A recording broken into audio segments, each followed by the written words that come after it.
The New Balance 2002R, not protection pack. That's right, Refined, Future, and Mirage Gray. And if you recall in a recent video, it's one of my latest pickups. I absolutely love everything about Yuwoo's design, the colorway selected for this pair, and yeah, I wanted more. But instead of going after the Refined Future pairs, I actually got my hands on a few GRs, and in grade school. The first pair picked up, the ML2002RC in a men's 6 or grade school 6, which also equals a women's 7.5. And then the second pair that touched down, the M2002RJM in a men's 7 or grade school 7, which is actually a women's 8.5. So that will be a size larger than my true size. And just fresh out the box, you might recall this as being advertised as Marblehead. Absolutely love a gray New Balance. And then when you open the other box, it's identical, right? It looks the same, but it's actually not. The truth, I'm learning this. I don't have to cram every little thing I may want to discuss about a shoe into one singular video, so this will be broken up into a few videos, but today I want to go over the latest New Balance 2002R I picked up in grade school sizing and compare it to one that's almost identical, but they're still different. First, let's go over the 2002R Marblehead. So again, this is the size 6 in GS, or also equivalent to a men's 6.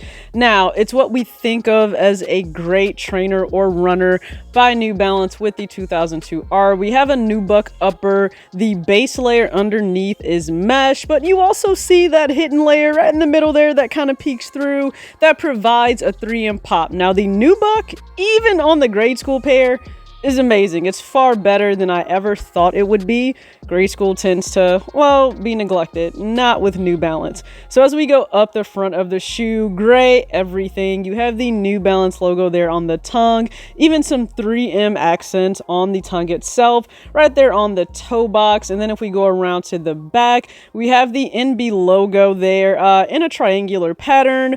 You have this rugged midsole, and it's also sail, and then you have tons of traction underneath, and you're able to see the stability web tech that is in play. Again, this is a running shoe. You can most definitely run in this, but I think a lot of us see New Balance as more of a lifestyle model and brand that, hey, you know, why not? You can have the best of both worlds. So I love this pair. This caught my eye immediately. And if you compare it to the Mirage Gray, you can see how the base was altered by Yuwoo. So pretty much the nubuck overlays for the Yuwoo design, it provides the tattered look. Now they have that extra layer up top, as you can see on the tongue, that is actual leather. It even blocks out the New Balance logo there on the tongue present in the oval. But everything else, as you can see, it really is that one for one, but it has to do with the deconstruction. How does it look worn in? How does it have character added to it? You can even see that on the back midsole near the heel of the Mirage Gray. So I absolutely love both pairs. I'm not sure which one might be my favorite. Maybe Mirage Gray still. Or is it? I surround my soul with the positivity. That's why I don't worry about the things that I don't see. Yeah. These days I don't worry about much. I think we should have some more fun.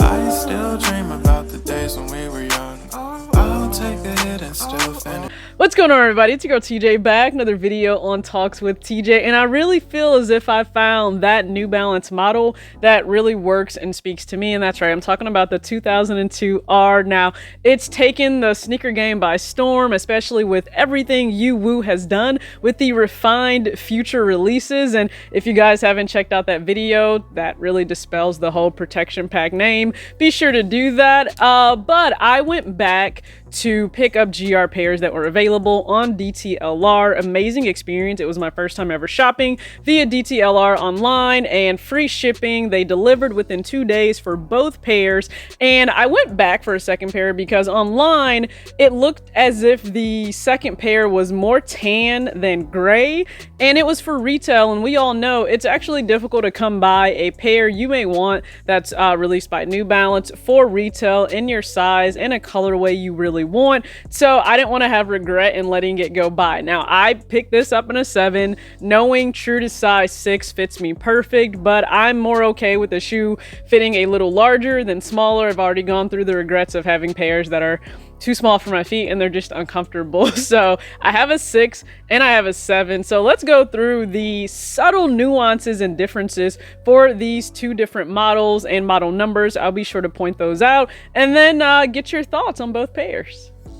It's like if you met your doppelganger in person. I don't know if that's ever supposed to happen, but I guess I made that happen for both of the gray 2002Rs here in front of you, both purchased from DTLR for a retail price of $140. So let's break these down because although very similar, they are different.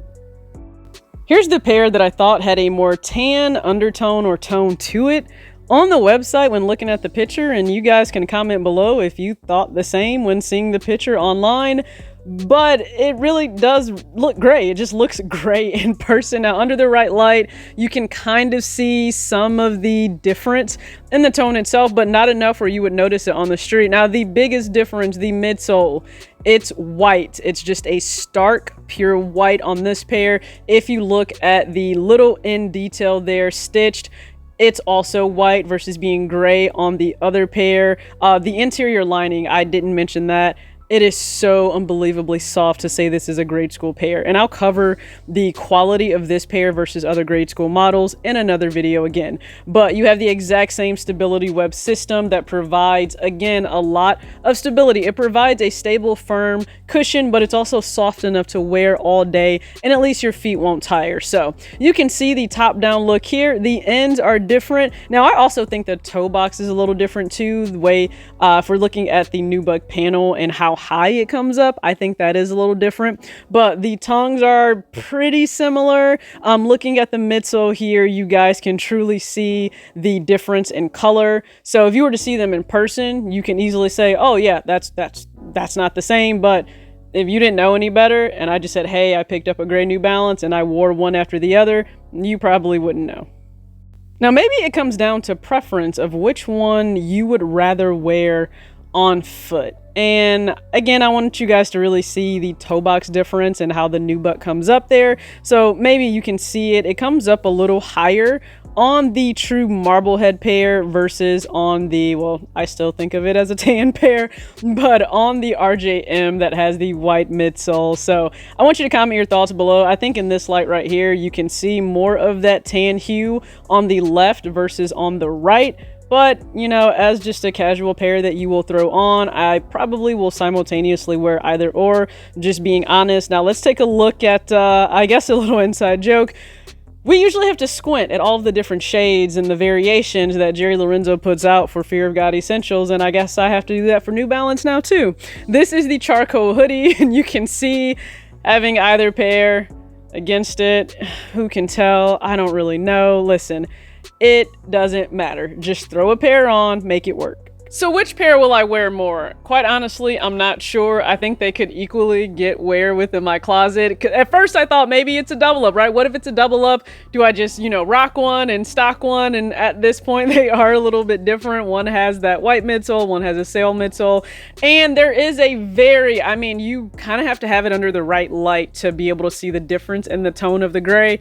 But for all intents and purposes, it's a gray New Balance 2002R. So who knows? You'll probably see them both in future videos or pictures if you happen to follow me on Instagram at talks.with.tj. A lot of fits and different things are posted there, and you guys usually see them, well, maybe first, maybe second. It just really depends. Here, a lot of times I will post pictures, though, of anything I get in on Instagram or on Twitter. But I appreciate you guys for tuning into this video. Stay tuned, because we're going to have a discussion about GS New Balance and GS Jordans coming soon. And yes, I haven't forgotten about the Fear of God branding and ranking those brandings and how they've changed over the years.